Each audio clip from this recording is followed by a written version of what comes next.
Sunday সকালে ঘুম থেকে উঠে হঠাৎই শরীরটা একটু দুর্বল লাগছিল। মা বলল ব্যাঙ্গালোরে কুলেখাড়া বা কলমি শাক পাস কিনা দেখ। বাজারে গিয়ে দেখলাম একটাও কুলেখাড়া শাক নেই। হঠাৎ মাংসের দোকানের লোকটা বলল কাল নাকি ওর পাঠাটা সব কুলেখাড়া শাক খেয়ে নিয়েছে। তা আমি বললাম ঠিক আছে, তাহলে 1 কেজি পাঠার মাংসই দাও। রবিবারের দুপুরে আলু দিয়ে কুলেখাড়ার ঝোল আর বাসমতি চালের ভাত, সুন্দর খেতে হয়েছিল। কিন্তু খাওয়ার পরে একটু কনফিউজ ছিলাম যে ভাত ঘুম দেবো না একটু বেড়ে উড়ে করতে যাব। ভাবলাম ঘুরেই আসি, কাল থেকে তো আবার সেই অফিস।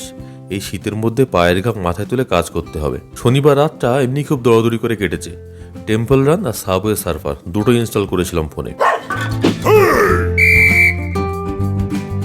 একটা নিরিবিলি জায়গায়, আশেপাশে ছোটখাটো পাহাড় ছিল।